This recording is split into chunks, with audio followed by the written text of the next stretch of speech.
ولا تنهرهما وقل لهما قولا كريما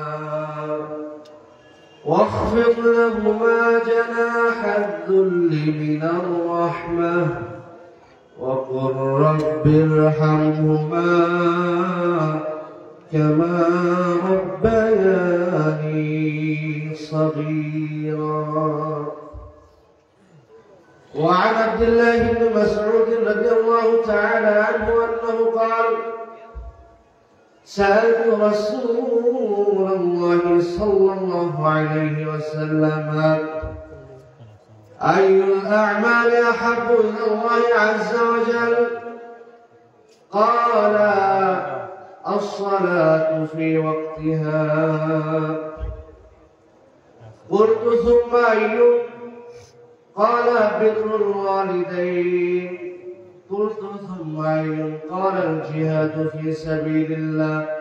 رواه البخاري. إن الله وملائكته يصلون على النبي يا أيها الذين آمنوا صلوا عليه وسلموا تسليما. اللهم صل على سيدنا مولانا محمد وعلى آله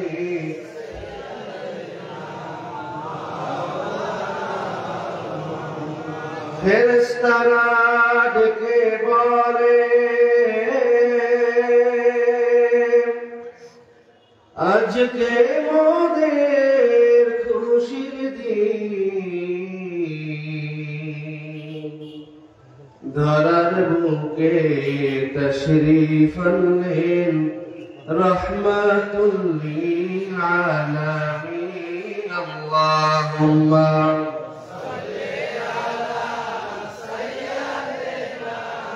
مولانا محمد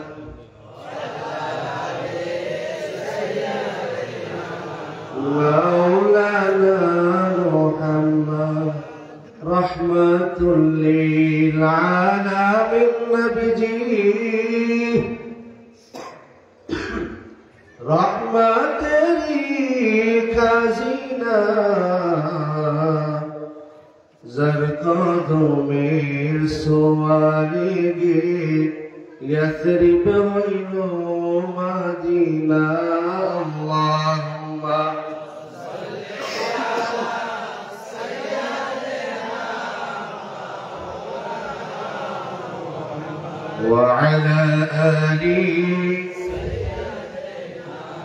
مولانا প্রেমাগুনে জলে মরি, ওহে প্রভু রব্বানা, যার প্রেমেতে পাগল আমরা, সে তো সোনার মদিনা। আল্লাহুম্মা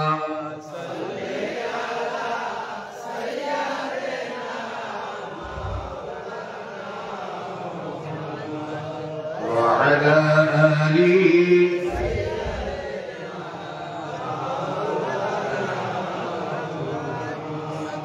আমার সম্মানিত হাজিরিন, দুরূদ শরীফ পড়লে আমাদের লাভ নাকি লস?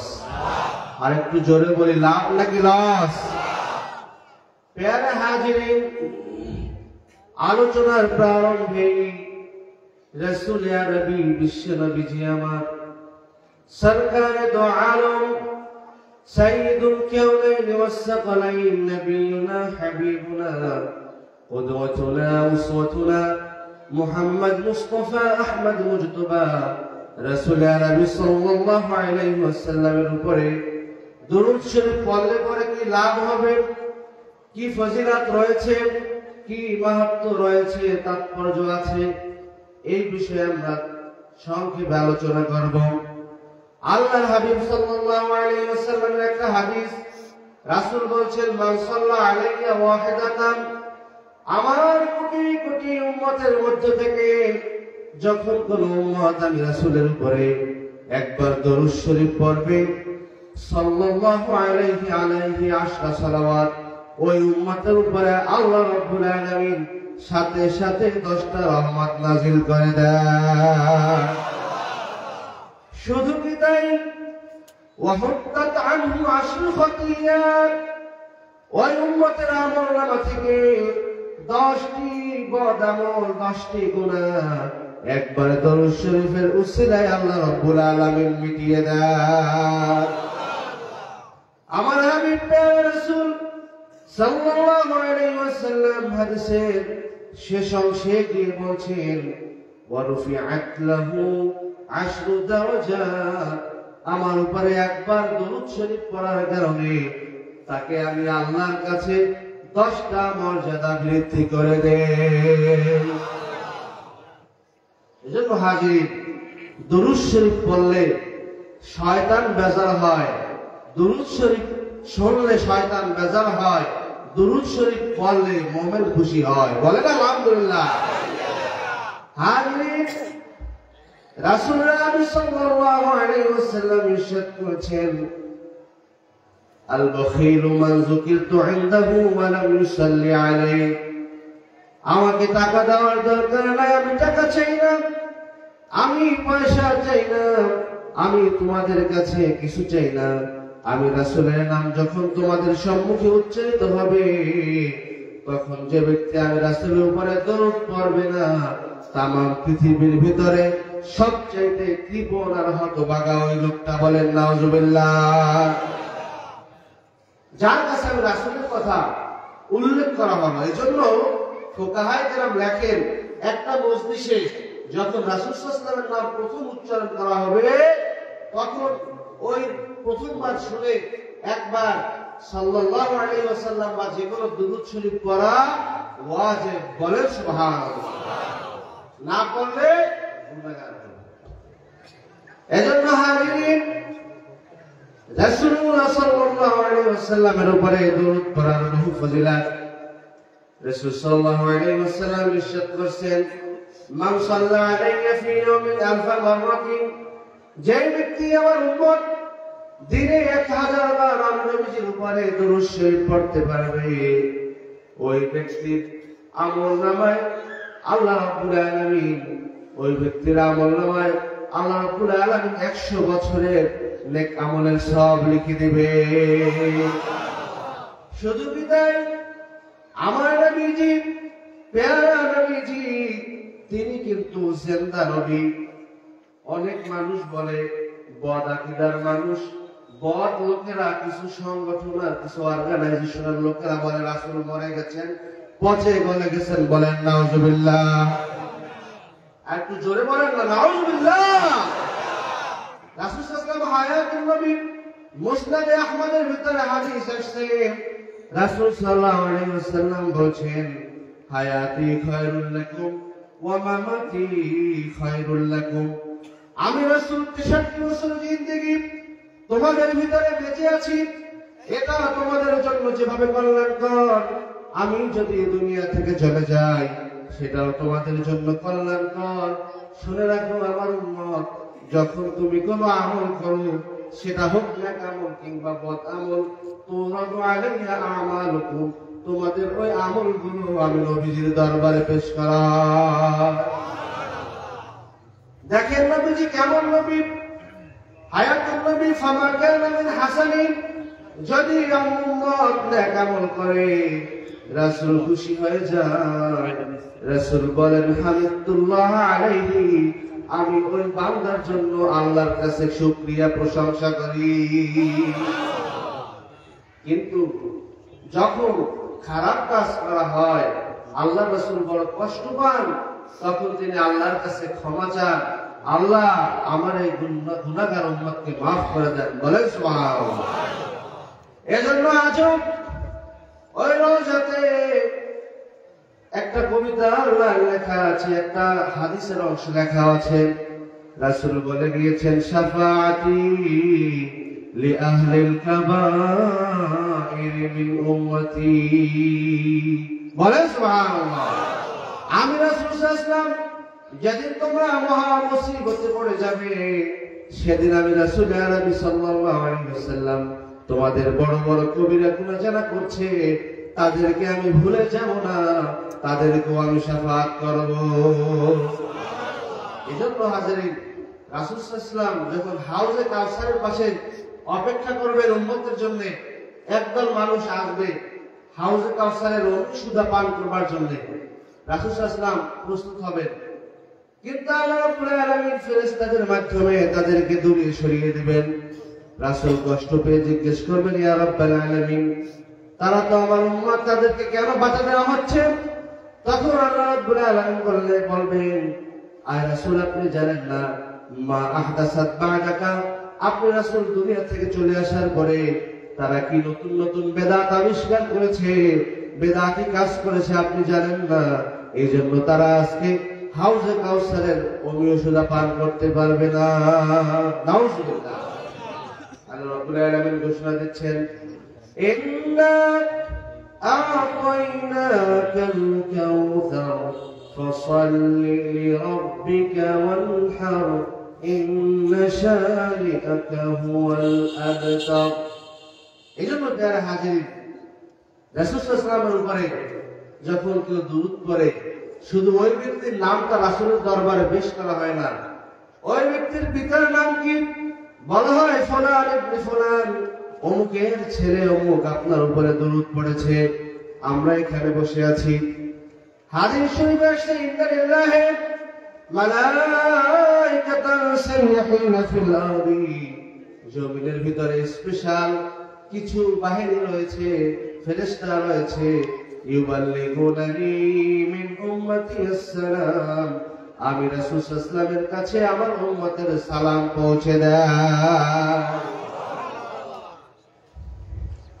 হাজির, এজন্য রাসূল সাল্লাল্লাহু আলাইহি ওয়াসাল্লামের উপরে দরুদ যদি কেউ পড়ে, একটা হাদিস আসছে, যে ব্যক্তি ৮০ বার রাসূলের উপরে দরুদ পড়বে, ৮০ বার, ওই ব্যক্তির আমলনামা থেকে ৮০ বছরের গুনাহ আল্লাহ মিটিয়ে দেবেন। বলেন সুবহানাল্লাহ। এজন্য হাজিরিন, রাসূল সাল্লাল্লাহু আলাইহি ওয়াসাল্লামের উপরে যারা দরুদ পড়ে তাদের কপাল বড় ভালো। মদিনা শরীফে এক লোকের ইন্তেকাল হলো, সাথে তার ছেলে সন্তান, ছেলে রাত্রিবেলা ইন্তেকাল করলেন। দেখা গেল বাবার চেহারা কৃষ্ণবর্ণ ধারণ করেছে, কালো হয়ে গেছে। বড় চিন্তিত হয়ে ঘুমিয়ে পড়লেন ছেলে। রাত্রে স্বপ্নে দেখলেন এক নুরানি চেহারার আলোক উজ্জ্বল প্রজ্জ্বল এক ব্যক্তি, এক নুরানি লোক বাবার মাথার পাশে এসে বসে চেহারায় হাত বুলিয়ে দিলেন। চেহারায় হাত বুলানোর সাথে সাথে ওই কালো রং দূর হয়ে ধবধবে সাদা হয়ে গেল। জিজ্ঞাসা করলেন, ইয়া ফুলান, যে আপনি কেন আমার বাবার হাত চেহারায় হাত বুলালেন আর চেহারা ভালো হয়ে গেল? তখন তিনি বললেন, তোমার বাবা তার হায়াতে জিন্দেগিতে আমি রাসূলের উপরে নিয়মিত দরুদ শরীফের ওজিফা আদায় করত। এজন্য দরুদ শরীফের ফাজাইল, মর্যাদা, মাহাত্ম্য, তাৎপর্য আলোচনা করতে গেলে বহুত সময় লাগবে। হাজিরিন, আমরা মুহাব্বতে কয়েকবার রাসূল সাল্লাল্লাহু আলাইহি ওয়াসাল্লামের উপরে লিখিত কাসিদা আমরা কয়েকবার পড়ব। আসুন সবাই পড়ি, বালাগাল উলা বিকামালিহি কাশাফা তুজা বিজামালিহি সাল্লু আলাইহি আকবাদুনা মাজরুহাতুন من سيف هجر المصطفى طوبى لأهل بلدة فيها النبي المختار بلغ العلا كشف الدجى أسلت الجميع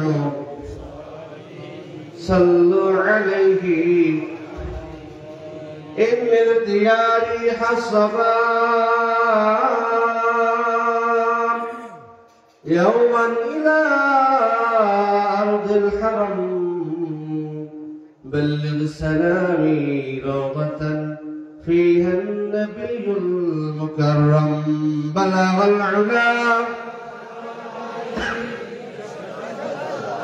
بجماله حسنت جميع خصاله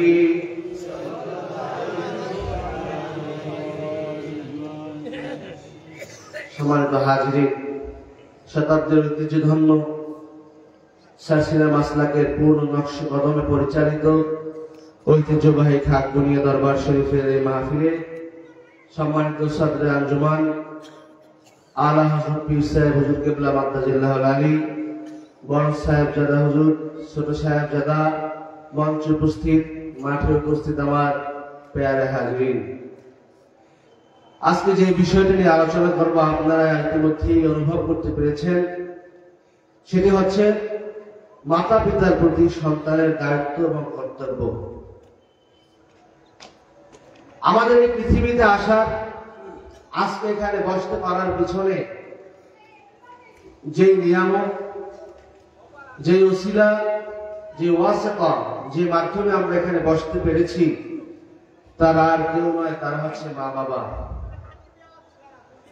মা বাবা আমাদের জন্য সবচেয়ে বড় নিয়ামত। এই নিয়ামতের কদর আমরা করার চেষ্টা করব, আমরা করার চেষ্টা করি, কিন্তু আসলে যাদের কপালে হতভাগ্যের দাগ থাকবে, যারা হতভাগা কপাল করা, তারা মা বাবার কদর বুঝবে না।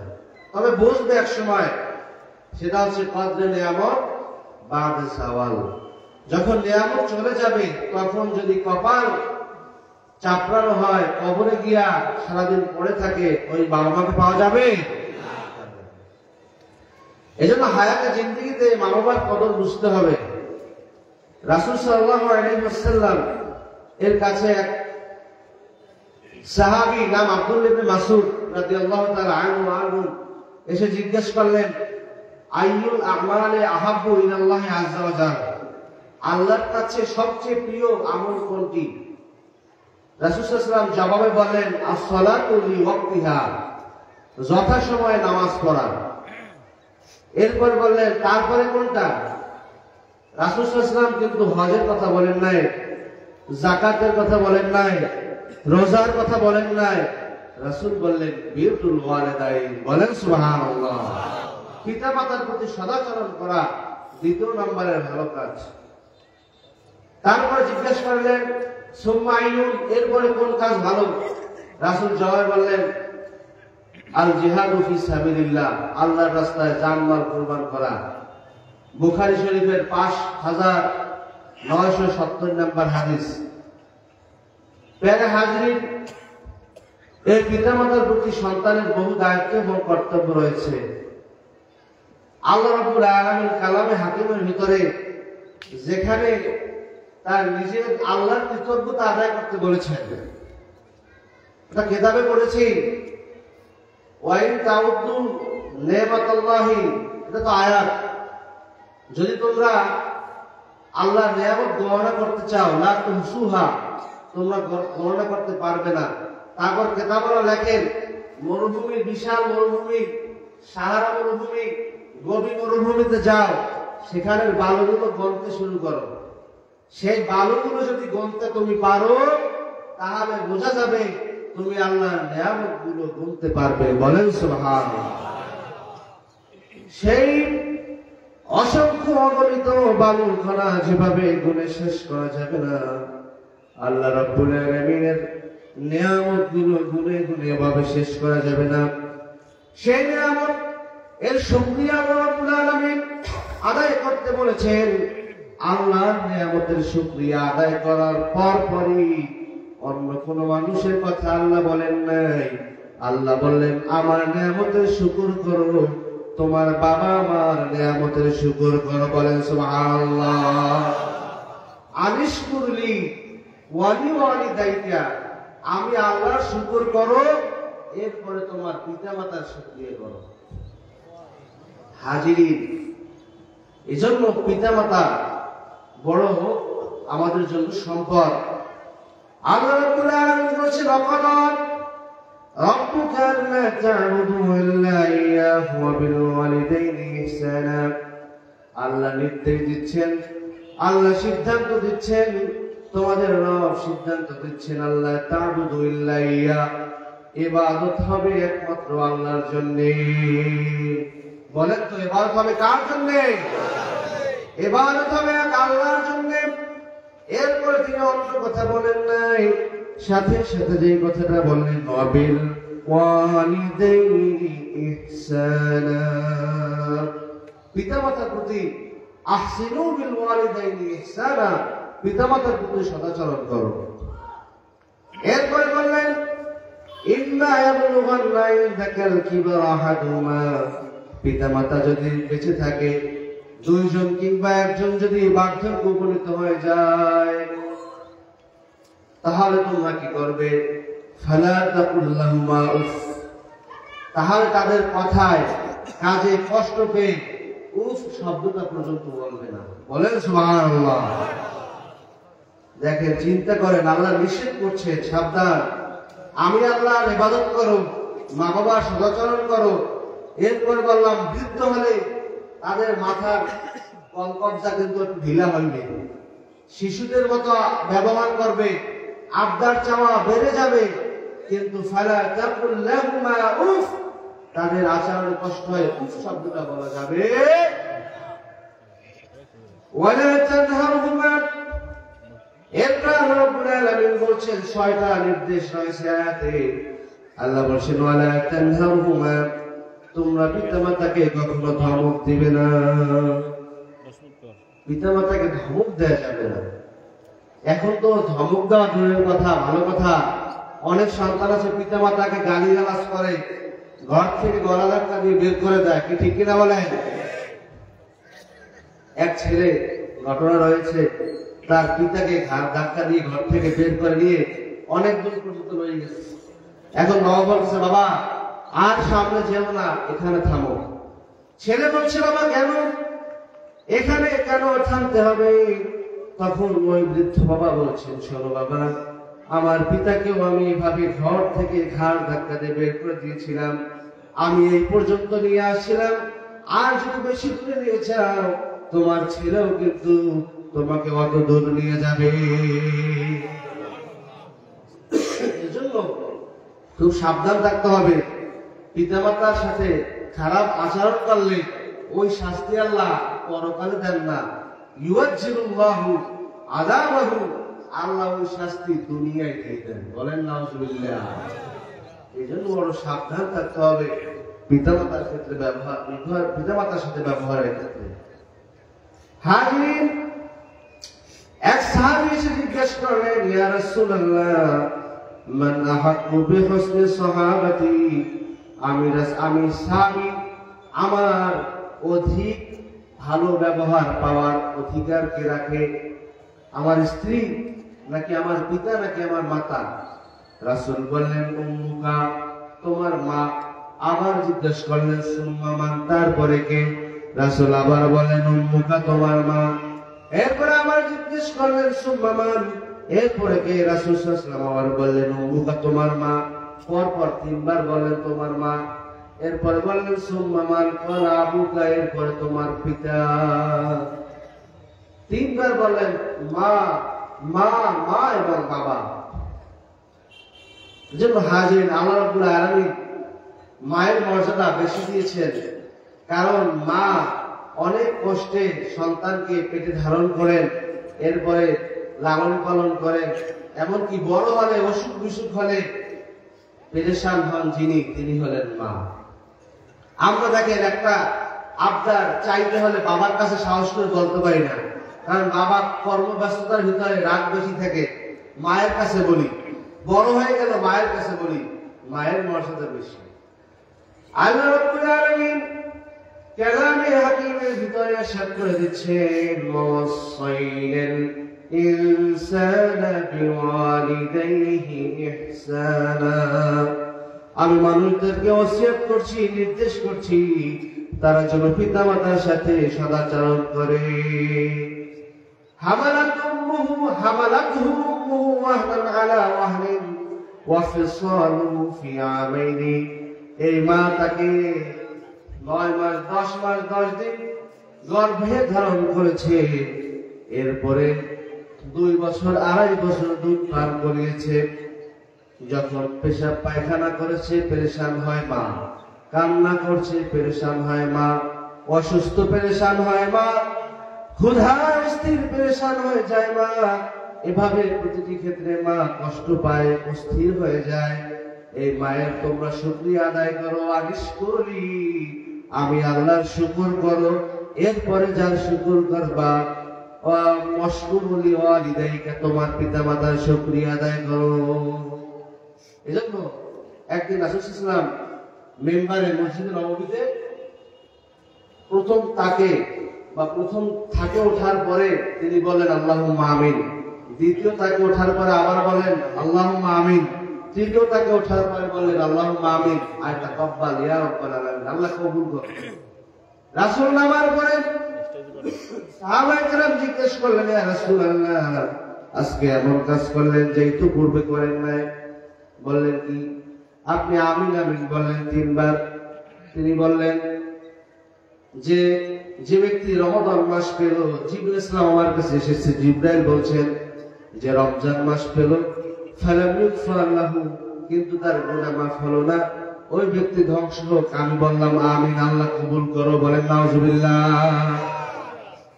এরপরে মানযুকিরতু ইনদাহু ওয়া লাম ইউসাল্লি আলাইয়া, যার কাছে আমি রাসূলের নামটা উল্লেখ করা হলো কিন্তু দুরূদ পড়লো না, ওই ব্যক্তিও ধ্বংস হোক। জিবরাইলের কথার প্রেক্ষিতে আমি বললাম আল্লাহুম্মা আমিন। বলেন নাউজুবিল্লাহ। হাজিরিন, এরপরে তৃতীয় তাকে যখন উঠলাম, জিবরাইল ইসলাম বললেন পিতা মাতাকে বাপ থেকে পেল, বৃদ্ধাবস্থায় পিতা মাতাকে পেয়ে ছেলে মেয়ে নিজের জন্য জান্নাত কামাই করতে পারলো না, ওই ব্যক্তির জন্য আল্লাহর পক্ষ থেকে বরবাদের ঘোষণা, ওই ব্যক্তির ধ্বংস হোক। আমি বললাম আমিন। বলেন না নাউজুবিল্লাহ। হাজিরিন, এজন্য পিতামাতার হক এটা বড়, অনেক বড়। পিতামাতা দোয়া করলে যেমন সফল হওয়া যায়, পিতামাতা কষ্ট পেলে নারাজ হলে আবার ব্যর্থতা, পদে পদে ব্যর্থ হওয়া লাগে। আমরা ওয়াইস আল কারনির নাম শুনেছি, শুনি নাই এমন মানুষ পাওয়া যাবে? ওয়াইস আল কারনি ইয়ামেনের কারন নামক জায়গায় জন্মগ্রহণ করেছেন। সেখানে তিনি বসবাস করতেন। বৃদ্ধ মা ছিল। ওয়াইস আল কারনির মনে বড় আশা, রাসূল সাল্লাল্লাহু আলাইহি ওয়াসাল্লামের দরবারে যাবে, সাহাবী হওয়ার সৌভাগ্য লাভ করবে, জান্নাতি মানুষ হবে। কিন্তু বৃদ্ধা মায়ের দেখাশোনা দেখভাল করবার জন্য বাড়িতে থাকতে হয়, মা তাকে যেতে দেয় না। রাসূল সাল্লাল্লাহু আলাইহি ওয়াসাল্লামের কাছে চিঠি পাঠালেন, ইয়া রাসূলুল্লাহ, আমি তো বাড়িতে আটকা পড়ে আছি, আপনার কাছে যেতে পারি না, সাহাবী হতে পারছি না। সাহাবী কাকে বলে? মান লাকিয়ান নাবিয়্যা সাল্লাল্লাহু আলাইহি ওয়াসাল্লাম মুমিনান বিহি ওয়া মাতা আলাইহি, যে ব্যক্তি রাসূল সাল্লাল্লাহু আলাইহি ওয়াসাল্লামকে দেখলো আর ওই রাসূল সাল্লাল্লাহু আলাইহি ওয়াসাল্লামকে তার উপরে ঈমান আনা অবস্থায়, ঈমান থাকা অবস্থায় মৃত্যুবরণ করলো, সে সাহাবী। প্যারা হাজির, তো প্রসঙ্গক্রমে একটা কথা আমরা বলি, সেটা হচ্ছে রাসূল সাল্লাল্লাহু আলাইহি ওয়াসাল্লামের রাসূল সাল্লাল্লাহু আলাইহি ওয়াসাল্লামকে যদি কেউ দেখে, সরাসরি যে দেখছে ঈমানের সাথে, ওই ব্যক্তির জন্য জাহান্নামের আগুন হারাম। বলেন সুবহানাল্লাহ। রাসূল বলে দিয়েছেন লা ইয়াদখুলুন নার মান রাআনি, আমি রাসূলকে যে দেখেছি তার জন্য সে জাহান্নামে যাবে না। শুধু তাই নয়, ওয়া মান রাআনি, এবং আমাকে যারা দেখেছে ওই সৌভাগ্যবান সাহাবীদেরকে যারা দেখবে ঈমানের সাথে, তারাও জান্নাতে যাবে। হাজিরিন, ওয়াইস আল কারনি সাহাবী হওয়ার জন্য তিনি আশা পোষণ করেছিলেন, কিন্তু রাসূল খবর পাঠালেন যে ওয়াইস আল কারনি তুমি আমার কাছে আসার দরকার নাই, তোমার বৃদ্ধা মায়ের খেদমত করো। আল জান্নাতু তাহতা আকদামিল উম্মাহাত, মা বাবা মায়ের পায়ের নিচে সন্তানের বেহেশত, তুমি সেটা করো। ঠিক ওইভাবে আরো একজন সাহাবী রাসূলের কাছে আসছিলেন, হুজুর আমি যুদ্ধে যাব। কয় আদিন এলাকা আবাওয়া, তোমার পিতা মাতা তোমাকে অনুমতি দিচ্ছে? কয় না, দেয় নাই। কয় তাহলে বাড়ি যাও, তাদের কাছে অনুমতি চাও, যদি অনুমতি দাও যুদ্ধে যাবা, অনুমতি না দিলে পিতা মাতার খেদমত করো। আর এক সাহাবী আসছেন জিহাদ করবে, রাসূল বলছেন তোমার পিতা মাতা কি বলছে? তিনি বলেন যে না, অনুমতি দেয় নাই। রাসূল সাল্লাল্লাহু আলাইহি ওয়াসাল্লাম বলেন বাড়ি যাও, ফাফিহিমা ফাজাহিদ, জিহাদ করতে চাইলে বাড়ি গিয়ে করো। তার মানে পিতা মাতাকে জেদ্দোজহদ, কষ্ট, চেষ্টা, শ্রমের মাধ্যমে পিতা মাতাকে সেবা যত্ন করেন। বলেন সুবহানাল্লাহ। ওয়াইসাল কারীম আসতে পারলেন না মাতার খেদমতের জন্য, থেকে গেলেন বাড়িতে। রাসূল সাল্লাল্লাহু আলাইহি ওয়াসাল্লাম ইবনে ওমর রাদিয়াল্লাহু তাআলা আনহুকে ডাক দিয়ে বললেন, হে ওমর, কার নামক এলাকায় ইয়ামেনে একজন লোক আছে, ওই লোকটা আমার সাহাবী হতে পারে নাই, কিন্তু আল্লাহর বড় মাকবুল বান্দা তাবেঈ, যদি সে কখনো মদিনায় আসে তুমি ওমর তাকে নিয়ে তোমার জন্য দোয়া করাবে, কারণ ওই ব্যক্তি যা দোয়া কবুল করবেন আল্লাহ, যা দোয়া করবেন আল্লাহ কবুল করে নেবে। যখনই মদিনায় ইয়ামান থেকে লোক আসতো, ওমর রাদিয়াল্লাহু তাআলা খবর নিতেন কর নামক এলাকার কোনো মানুষ আছে কিনা। একবার, দুইবার, তিনবার এভাবে খবর নেয়, পায় না। একবার ইয়ামান থেকে লোক আসলো, খবর নিয়ে দেখা গেল কর নামক এলাকার লোক আসছে। চলে গেলেন তিনি সেখানে। রাসূল সাল্লাল্লাহু আলাইহি ওয়াসাল্লাম কিছু নির্দিষ্ট আলামত বলেছিলেন, এরকম দেখলে পরে বুঝবে সে ইসলাম কারণে। তিনি গিয়ে দেখলেন কর নামক এলাকার লোক এসেছেন, ভালো করে দেখে তিনি চিনতে পারলেন যে সে আলামতগুলো মিলে গেল। রাসূল সাল্লাল্লাহু আলাইহি ওয়াসাল্লামের কথা মতো তাকে গিয়ে বললেন, ভাই আপনি আমার জন্য দোয়া করেন, আমাদের জন্য দোয়া করেন। রাসূল সাল্লাল্লাহু আলাইহি ওয়াসাল্লাম আপনার জন্য যুব্ব হাদিয়া দিয়েছে। যুব্ব দিয়ে গেছে, রাসূল নিজের করে দিতে হাজির। তখন ওয়াইসাল কারী বললেন, হুজুর আপনি জলিলুল কদর সাহাবী, আপনার ব্যাপারে রাসূল বলেছেন আপনারা জান্নাতে যাবেন। উমারু ফিল জান্নাহ, দুনিয়ায় বসে জান্নাতের সার্টিফিকেট 10 জন না, মূলত 60 জন পেয়েছে। নতুন কথা, এভাবে একটা কিতাব আছে খায়রুল মাআব ফি মান বুশরা বিল জান্নাতি মিনাল আসহাব, যে রাসূল সাল্লাল্লাহু আলাইহি ওয়াসাল্লাম এক মজলিসে 10 জনকে বলেছেন আবু বকর ফিল জান্নাহ, ওমর ফিল জান্নাহ, ওয়া উসমান ফিল জান্নাহ, ওয়া আলী ফিল জান্নাহ, এভাবে 10 জনের কথা বলছেন। কিন্তু বিভিন্ন সময় বিভিন্ন জায়গায় রাসূল সাল্লাল্লাহু আলাইহি ওয়াসাল্লাম আরো অনেকের নাম বলছেন। সেই তার এই কিতাব রচিত হয়েছে খায়রুল মাআব ফি মান বুশরা বিল জান্নাতি মিনাল আসহাব। সেই কিতাবে 60 জনের নাম আসছে। কয় জনের নাম? 60 জনের নাম। সাহাবায়ে কেরাম তারা ছিলেন জলিলুল কদর সাহাবী। রাসূল সাল্লাল্লাহু আলাইহি ওয়াসাল্লামের কথা অনুযায়ী বললেন, ওয়াইসাল কারী হুজুর আপনি আমাদের জন্য দোয়া করেন। তিনি কেঁদে দিলেন, আমি আপনার জন্য দোয়া করব, অথচ আপনার আমার জন্য দোয়া করা উচিত। তখন ওয়াইসাল কারী তার জন্য দোয়া করলেন। দোয়া করতে গিয়ে তার দুই গাল বেয়ে পানি ঝরতেছিল। বলেন সুবহানাল্লাহ। দেখেন মায়ের দোয়ায় কি না হয়। মায়ের দোয়ায় বড় বড় বিপদ থেকে মুক্তি পাওয়া যায়।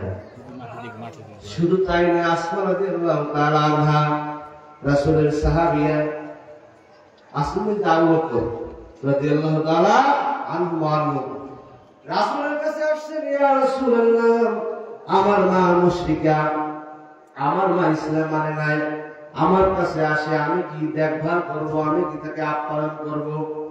রাসূল সাল্লাল্লাহু আলাইহি ওয়াসাল্লাম বললেন যে তুমি তাকে দেখভাল করবে, শুধু তাই নয় তার সাথে ভালো ব্যবহার করবে, কারণ সে তোমার জন্মদানকারী মা।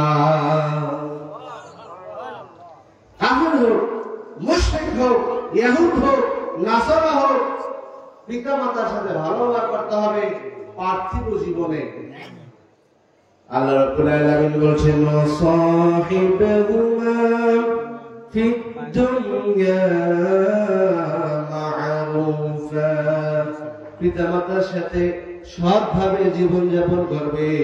তবে যদি আল্লাহ বিরোধী, আল্লাহ নাফরমানি, কোরআন বিরোধী, সুন্নাহ বিরোধী কোনো কথা বলে, সেই ক্ষেত্রে পিতামাতাকে মানা যাবে না। হাদিস, লা তাআতা লিমাখলুকিন ফি মাসিয়াতিল খালিক, আল্লাহর বিরোধী যায় কোনো কথা বললে সেটা মানা যাবে না। মা বাবা নারাজ হলে কি হয়?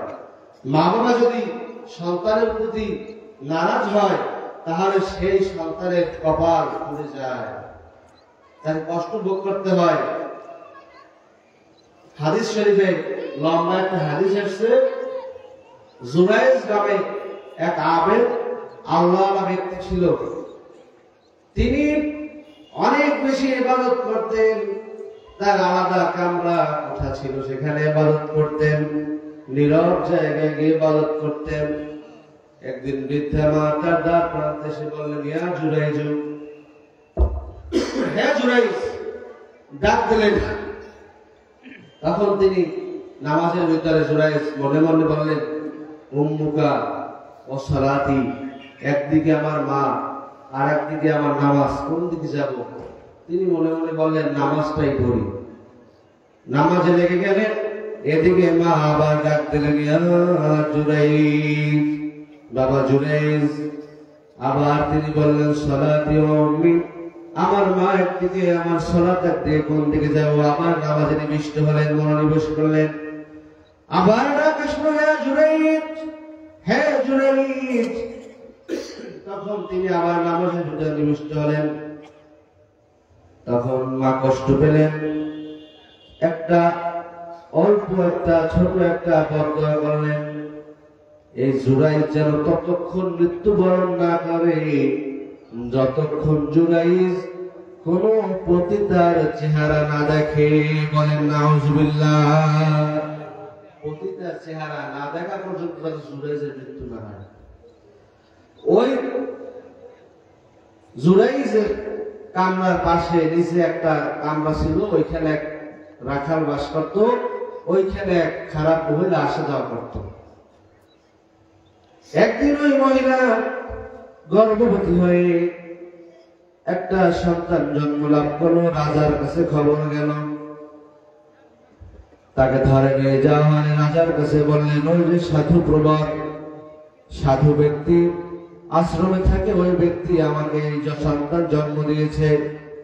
তখন রাজা রাগান্বিত হয়ে বললেন, তাকে আমরা সম্মান করি, শ্রদ্ধা করি, আর তিনি গোপনে এই কাজ করেন। বাহিরে নির্দেশ দিলেন, তার আশ্রম ভেঙে দাও, তাকে আর মারতে মারতে আমার কাছে নিয়ে এসে। লোকেরা চলে গেল, কুঠারের আঘাতে তার আশ্রম ভেঙে টুকরা টুকরা করে দিল।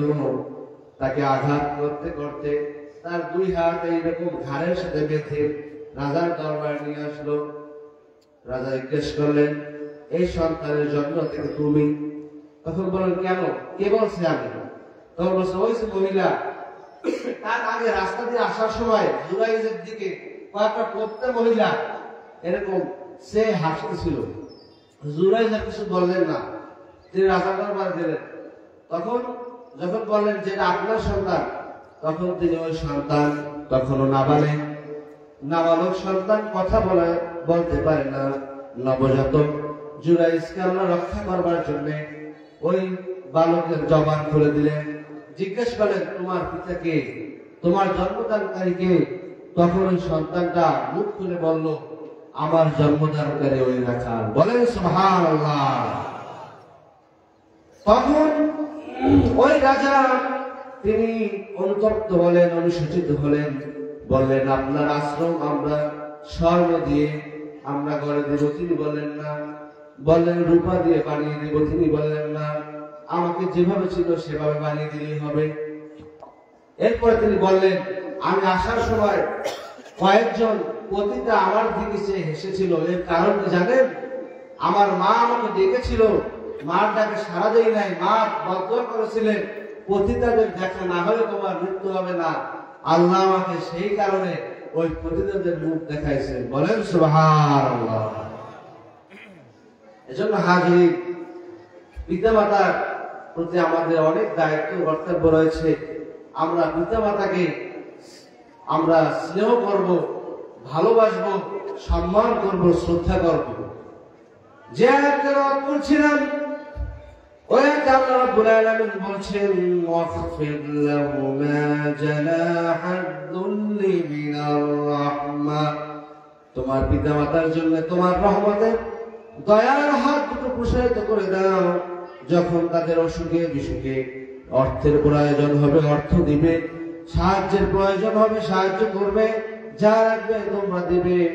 আর বেঁচে থাকা অবস্থায় তোমরা একটা দোয়া করবে ওয়াকুর রাব্বিরহামহুমা কামা রাব্বায়ানি। হে রাসূল, তা তুমি বলো যে রব্বিরহামহুমা, হে আমার রব, আমার পিতামাতার উপরে রহম করুন, দয়া করুন, যেভাবে তারা আমাকে ছোটবেলায় লালন পালন করেছে। যখন আমি কথা বলতে পারতাম না, ঘরের ভিতরে ঘুমন্ত অবস্থায় কেউ যদি মুখ চেপে ধরতো, গলা চেপে ধরতো, বলতে পারতাম না। খাট থেকে যদি টেবিল চেয়ার থেকে আমি পড়ে যেতাম, আমি বলতে পারতাম না। আমি যখন কিছুই পারতাম না, তখন আমাকে এই মাতা আমাকে সাহায্য করেছে, সেবা করেছে, যত্ন করেছে, আমাকে যেভাবে লালন পালন করেছে। মৃত্যুর পরে আল্লাহ আমার পিতা মাতাকে সেভাবে তুমি রহম করো। মুশরিকও যদি হয় পিতা মাতা দুনিয়ার জীবনে, কিতাবে আসছে দুনিয়ার জীবনে তাদের জন্য দোয়া করতে হবে রব্বিরহামহুমা কামা রাব্বায়ানি সগীরা, কিন্তু মৃত্যুর পরে তাদের জন্য দোয়া করা যাবে না। আর মুসলমান যদি বাবা মা হয়, মৃত্যুর পরেও এই দোয়া করতে হবে রব্বিরহামহুমা কামা রাব্বায়ানি সগীরা। এজন্য হাজরিন, আমরা পিতামাতার দিকে আমরা বিশেষ খেয়াল রাখবো, যাতে পিতামাতার কারণে আমরা জান্নাতে হতে পারি, জাহান্নামে না হই। আর একটা হাদিস বলেই শেষ করবো। রাসূল বলছেন রিদার রাব্বি ফি রিদাল ওয়ালিদাইন, পিতামাতা যদি খুশি থাকে, পিতামাতা যদি সন্তুষ্ট থাকে, তাহলে আল্লাহ রাব্বুল আলামিন সন্তুষ্ট। ওয়াসাফাতুর রাব্বি ফি সাফাতিল ওয়ালিদাইন, আর পিতামাতার অসন্তুষ্টিতে আল্লাহ অসন্তুষ্ট। যদি পিতামাতা খুশি থাকে, আল্লাহ খুশি। এই জন্য রাসূল সাল্লাল্লাহু আলাইহি ওয়াসাল্লামের দুধমার নাম ছিল কি? হালিমাতুস সাদিয়া।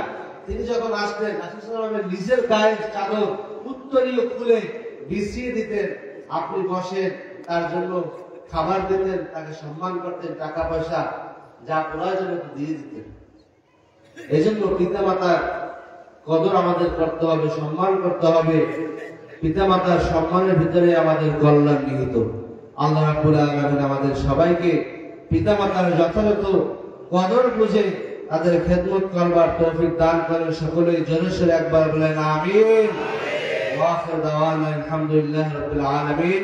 ওয়াসসালামু আলাইকুম ওয়া রাহমাতুল্লাহি ওয়া বারাকাতুহু।